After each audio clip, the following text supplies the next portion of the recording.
오늘 시장에서 많은 관심을 받았던 30개의 종목 어떤 게 있을까요? 이 화제의 종목들 중에서 내일장 흐름까지 주목해보면 좋을 혹은 주의해야 할 종목들 찾아보겠습니다. 베스트 30 시간입니다.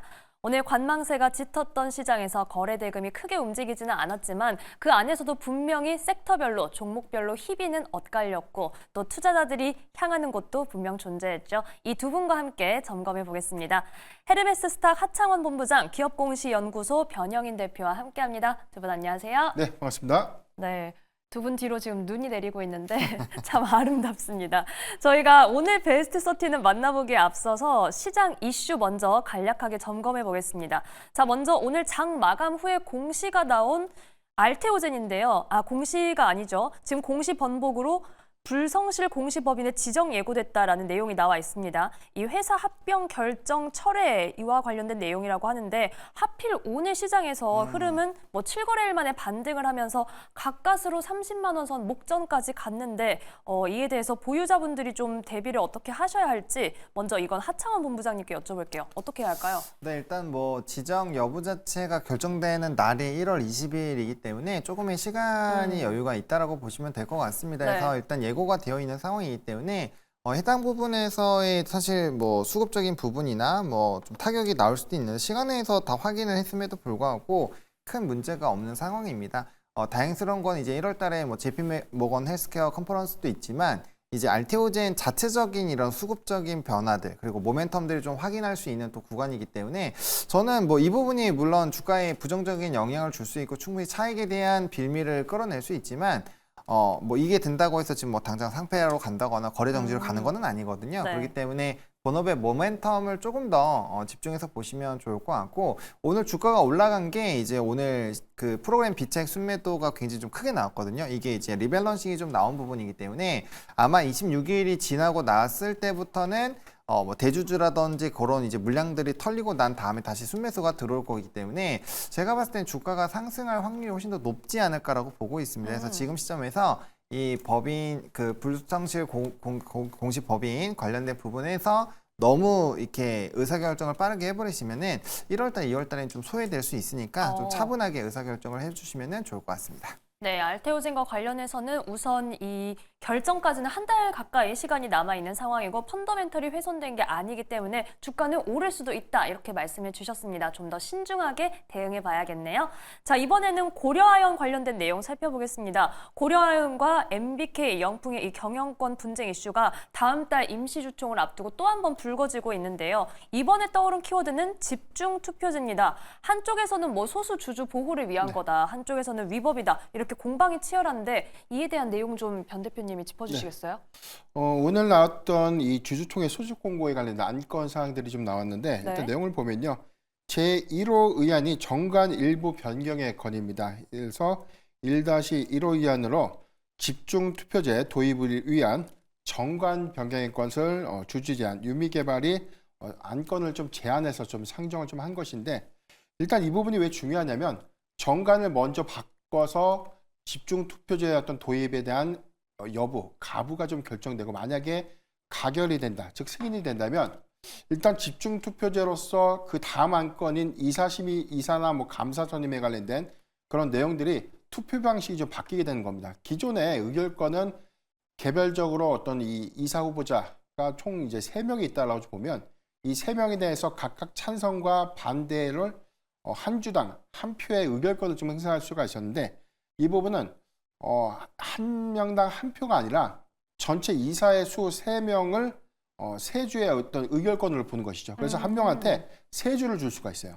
그러니까 우리가 A, B, C에 관련된 임원들에게 찬성과 가부에 대해서 한 표씩을 행사할 수밖에 없는데 집중투표제가 도입이 된다는 것은 전체 이사의 총수인 3명, 그러니까 의결권이 한 주당 한 주가 아니라 한 주당 좀 3주가 되는 거죠. 이런 개념으로서 최종적으로 많은 득표를 획득한 그런 이사가 최종적으로 좀 선임이 확정되는 그런 방식이기 때문에 경영권 분쟁 관점에서는 사실 이 부분은 의결권을 누가 더 많이 보유했냐 또는 보유하지 않았냐라는 어떤 이런 부분과 관계없이 다득표제로 좀 결정될 수 있는 부분들이기 때문에 이런 부분들은 사실 주주 제한이 조금 더 유리한 그런 측면들을 보여주고 있다는 점. 그래서 의결권이 상대적으로 좀 적은 그런 쪽에서 이사를 좀 선임할 수 있는 요건들이 좀 더 다변화가 좀 될 수 있다면 팽배한 상황에서 이사 선임이 안 되는 것보다 최소한의 어떤 집중 투표조로서 어떤 이사를 좀 몰아서 주면 일단 뭐 선임의 어떤 확률을 좀 더 높일 수 있는 그런 부분들이기 때문에 일단 이게 주주의 관점에서 이익이 되느냐 안 되느냐에 대한 이 판단보다는 사실 특정한 어떤 이해관계를 조금 더 우선시하는 그런 대변 효과가 좀 있지 않을까. 그래서 이제 우리가 방어적 측면에서 보면 네. 회사, 특히나 이제 과점 주주가 독단적인 어떤 의사결정들을 하는 그런 부분들에서 이사들이 오히려 지금 집중 투표제를 좀 도입을 하게 되면 적은 득표수로도 회사의 어떤 경영 감시를 좀 더 활성화시킬 수 있는 그런 긍정적인 기대 효과가 좀 있을 수도 있는데 반대로 정상적인 어떤 경영 활동을 좀 침해하는 그런 어떤 반대적인 어떤 여론들도 있기 때문에 이런 부분에 관련된 어떤 득실은 좀 달라지지 않나.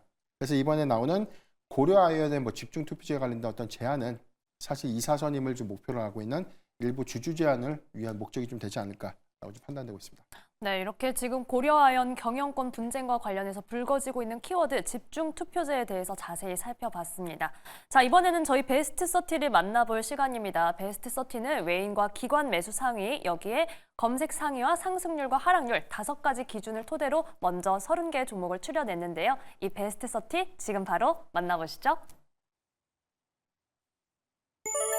네, 오늘의 베스트 30가 선물처럼 등장했습니다. 우선 오늘 기관 1위는 알테오젠이었고요. 외인 1위는 삼성전자가 차지했습니다. 여기에 유상증자 움직임에 또 한 번 제동이 걸린 이수 페타시스, 오늘 양 매수가 유입됐고요. 클로봇과 스마트 레이더 시스템, 오늘 급등세 보였습니다. 또한 검색 상위에는 최근 핫했던 종목들이 거의 다 올라왔습니다. SOS랩, 에이럭스 등 오늘 큰 변동성을 보인 3천당 제약까지 이름을 올렸습니다.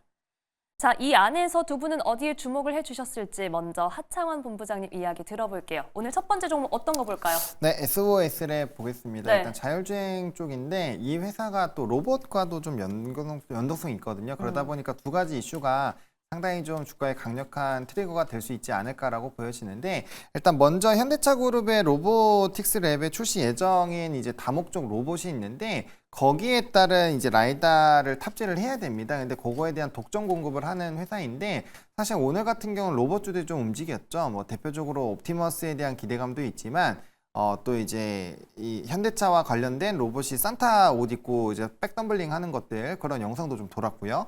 그다음에 이제 조선업에서 용접 로봇에 대한 또 기대감이 높아지면서 이 활용도들이 꽤 높아지는 기대감이 있었습니다. 그러다 보니까 전반적인 로봇과 연동성이 되어 있는 기업들이 좀 급등이 나왔는데 뭐 SOS랩이 거기에 좀 연동성이 일부 있다라고 보시면 좋을 것 같고 오늘 뭐 주가는 아무래도 최근에 자율주행 중심으로 가다 보니까 장중 뭐 4% 올라가다가 좀 빠지긴 했습니다만 그래도 이제 연결성은 언제든지 좀 나올 수 있는 부분이다라고 보시면 될 것 같고 뭐 자율주행 부분은 상당히 좀 긍정적이다라고 보시면 될 것 같습니다. 뭐 테슬라가 일부 시장에 대한 조정들이 나오게 되면서 같이 좀 단계 차익이 나왔고 단계적으로 중국 쪽에 대한 뭐 이제 자동차 출하량이라든지 이런 부분에서의 노이즈가 있어서 조금 눌리긴 했습니다만 트럼프 행정부가 들어오면 들어올수록 더 강력해질 겁니다. 아마 자율주행에 대한 이런 속도는 더 빨라질 것이고요. 결과적으로 이제 그 시스템이 접목이 되기 시작을 하면은 어떤 차로 파는지가 중요한 게 아니라 결국엔 그 시스템이 탑재돼서 판매가 되는지가 핵심이거든요. 그렇게만 되면은 자동차 판매를 다 놓아도 상관이 없습니다. 어차피 구독 경제화로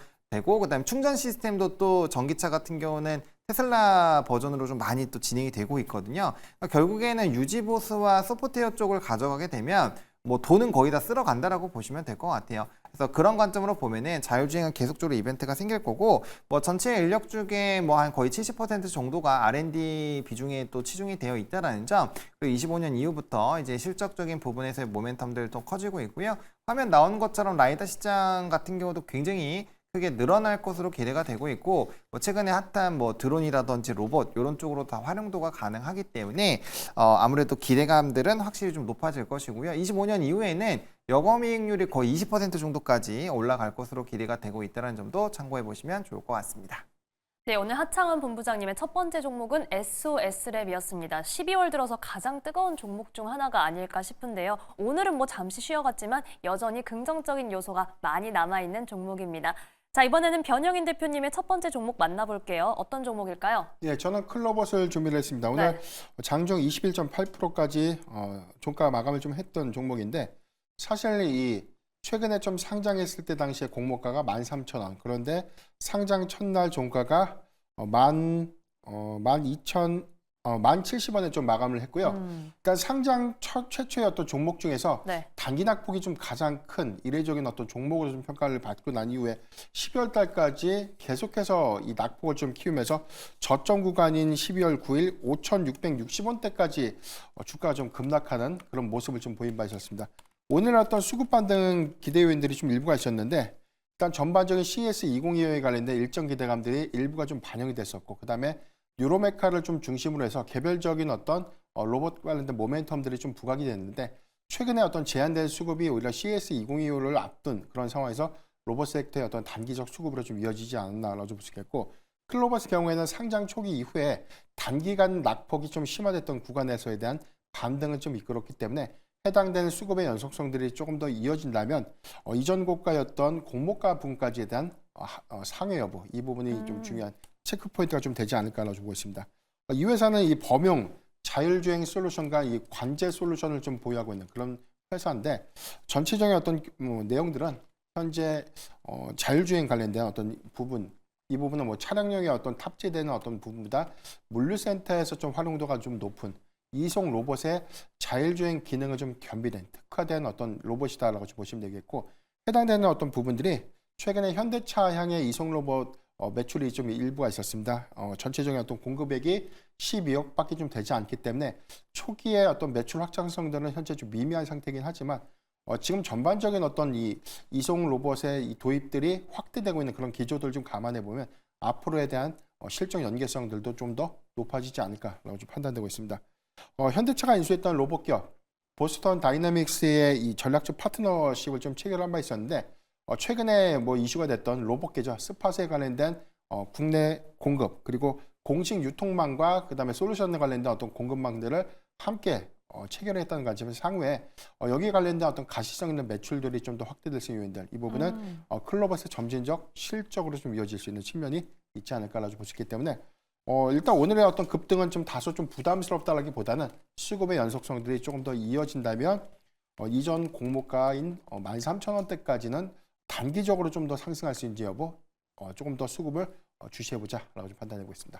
네, 오늘 변영인 대표님과 클로봇 첫 번째 종목으로 만나봤습니다. 수급의 연속성과 공모가 13,000원 부근 움직임 여부 체크해야 하고요. 이 차차 실적으로 이어질 수 있는 부분들도 저희가 꼼꼼하게 살펴보겠습니다.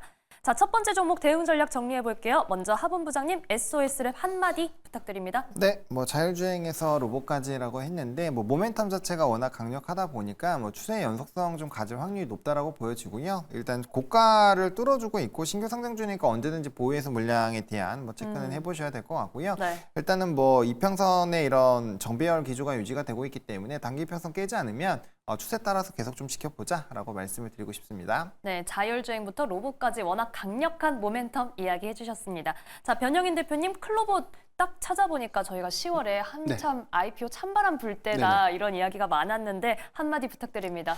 네, CES 2025 모빌리티 그리고 시장이 화두가 될 수 있는 로봇 기술을 주목해보자라고 좀 판단해봤고요. 공모가 대비 낮은 현재 주가는 단기적 관점의 매력도로 저는 판단이 되고 있는 만큼 좀 주목을 좀 해보자. 라고 좀 판단해 보겠습니다. 네, 단기적 관점의 매력도 클로봇까지 체크해봤습니다. 저희가 오늘 시장 점검을 했더니 조금 타이트하게 가보겠습니다. 두 번째 종목 하창원 본부장님 어떤 걸까요? 네, 두산 에너빌리티를 좀 골라왔습니다. 이제 에너지적인 부분이 계속적으로 노이즈가 생길 텐데 저는 AI 쪽이 뭐 지금 산업 쪽으로 봤을 때는 성장기 초입이라고 보고 있거든요. 앞으로 계속적으로 성장이 나올 거고 그럼 거기에 따른 전력에 대한 수요가 많이 나올 텐데 그러다 보니까 원전이라든지 재생에너지에 대한 수요도가 많이 높아지고 있습니다. 근데 유럽 지역에서 보시면 확실히 이제 이런 재생에너지 쪽에서의 기조가 원전 쪽으로 넘어가고 있거든요. 왜냐하면 안정적인 에너지원이 발생하지 못하기 때문에 거기에 따른 변화다라고 보시면 될 것 같고 지금 변압기 쪽에서 또 이제 초고압 직류 쪽에 대한 수리가 많이 나오고 있는데 직류 자체가 일정하게 이 전력을 옮길 수가 있기 때문에 효율성도 높고요. 그다음 전력 소모량도 좀 감소하는 부분에서 매력도가 있습니다. 그런 것들에서 이슈가 되는 것도 결국에는 안정적인 공급이 굉장히 좀 중요하다라는 거죠.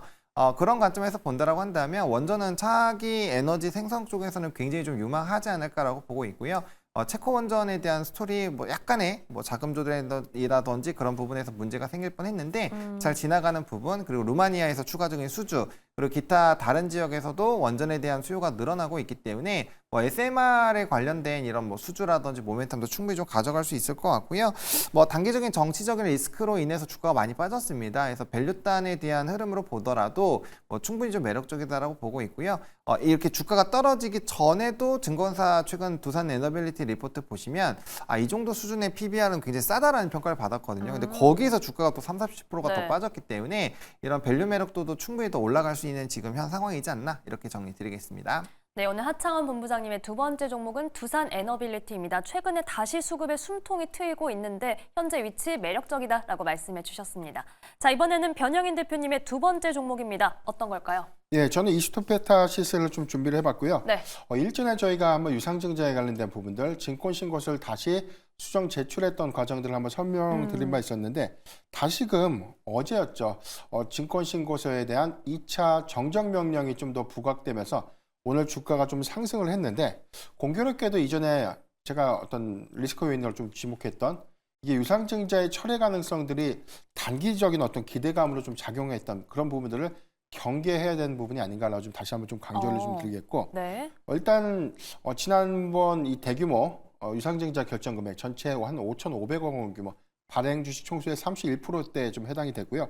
이 자금은 제2호에 대한 인수와 일부 이슈페타시스의 어떤 시설 투자, 캐펙스 증가를 위한 어떤 투자를 결정한 데 좀 사용하겠다라고 좀 발표하고 나서 오히려 사업적인 어떤 시너지가 전무했던 2차 전지 기업의 어떤 인수 부분들이 어떤 리스크 요인들로 좀 부각이 됐었고 여기에 대해서 대규모 증자로 인한 주가 가치 희석에 관련된 우려감들이 증권사들의 어떤 목표 주가를 좀 하향시키게 된 계기가 좀 됐었는데 다시금 증권신고서가 수정되지 못하고 제출이 됐다가 다시 2차 정정 명령을 좀 받았는데 정확하게 다시 한번 좀 짚어드리지만 금융감독원의 정정 명령 부과는 제2호의 인수와 또는 뭐 해당되는 어떤 자금 조달 어떤 목적들을 뭐 이래라 저래라 뭐 폐지해라 철회해라 이렇게 좀 강요할 수 있는 그런 내용들은 없습니다. 다만 철저하게 증권신고서에 좀 기재해야 된 뭐 투자 위험이라든가 자금의 사용 목적에 대한 정확한 어떤 투자자 고지 내용들이 좀 일부 미흡했기 때문에 다시 증권신고서의 어떤 정정 명령이 부과된 것이다라고 볼 수 있겠고 이 부분이 주주들의 큰 반대가 좀 있기 때문에 이번에도 회사가 증권신고서를 수정하지 않고 또 제출을 하게 된다면 시장은 다시 한번 또 이 조정이 좀 빌미로 좀 작용될 수 있는 그런 우려 요인이 좀 있겠고 다만 이번에는 뭐 제2호의 인수를 좀 철회하고 대체적인 어떤 발행 금액을 줄여서 축소해서 증권신고서를 다시금 좀 제출하는 그런 부분이라면 시장의 어떤 리스크 완화 관점에서 일부의 기대 요인을 좀 작용을 할 수 있지 않을까. 이런 부분들이 확인되기 전까지는 막연한 기대감으로 지금 현재 매수하는 것은 좀 리스크하다. 이 점 좀 기억하면 좋을 것 같고요. 전체적인 어떤 상황들은 증권신고서에 대한 수정 제출은 뭐 철회 가능성도 있겠지만 다시금 좀 정정되거나 규모가 축소될 수 있는지 여부, 이 여부를 먼저 좀 체크를 해봐야 되지 않을까라고 좀 판단해 보겠습니다. 네, 변영인 대표님의 두 번째 종목은 이수페타시스입니다. 오늘 좀 올라왔지만 여전히 신중하게 지켜봐야 할 부분들이 남아 있습니다. 역시 대응 전략 만나볼게요. 딱 한마디씩만 듣겠습니다. 먼저 변 대표님, 이수페타시스 한마디는요? 네, 유상증자 리스크 해소 전까지 수급 변동에 유의하자라고 정리를 해드리겠습니다. 네, 이번에는 하창원 본부장님, 두산 에너빌리티 한마디 부탁드립니다. 네, 달라진 것은 없다. 달라진 것은 없다. 네. 알겠습니다. 빠르게 세 번째 종목으로 가봅니다. 하창원 본부장님의 세 번째 종목은 뭘까요? 네, 뉴로메카 들고 왔습니다. 앞서서 이제 조선 쪽에 대한 영정 로봇을 좀 간단하게 말씀을 드렸는데 거기에서 대표 주자가 바로 뉴로메카입니다. 그러다 보니까 오늘 주가 좀 강하게 튀기는 흐름들이 나타났고요. 아마 조선업이 지금 최근에 LNG 프로젝트로 인해서 상당히 좀 기대감을 가지고 있는데 인력 부분을 영정 로봇으로 좀 바꾸게 되면은 이 회사가 좀 애널리스트 보고서에 따르면 좀 가장 좋은 기술력을 가지고 있다고 평가를 받고 있거든요. 실질적으로 납품도 했고요. 그러다 보니까 아마 관련된 종목군에서는 뭐 대장 역할을 해주지 않을까라고 봅니다. 그리고 이제 여러 가지 제품 라인들이 있어요. 뭐 로봇팔로 해서 치킨 튀기는 걸로 좀 유명했었는데 뭐 거기에서 이벤트도 있고요. 가장 중요한 건 이제 포스코 그룹에서의 이런 이슈가 좀 나올 것 같습니다. 이제 지분 인수를 했고 거기에 따른 캡티브에 대한 물량들이 나올 걸로 보이고 있어서 결국엔 이제 자동화 부분에 대한 여러 가지 로봇들이 좀 작용이 되지 않을까라고 보고 있거든요. 그래서 향후 모멘텀은 굉장히 좀 탄탄하다 이렇게 보시면 될 것 같습니다. 네, 하창원 본부장님과 세 번째 종목으로 뉴로메카 향후 모멘텀이 탄탄하다, 주가도 튀기고 있다 이렇게 말씀해 주셨습니다. 자, 이번엔 변영인 대표님 마지막 종목입니다. 어떤 종목 만나볼까요? 네, 저는 스마트 레이더 시스템을 좀 준비를 해봤고요. 네. 오늘 18.5%까지 상승하면서 최근에 수급의 어떤 기대 요인들이 굉장히 크게 작용하는 모습이 좀 되지 않는가라고 볼 수 있겠습니다.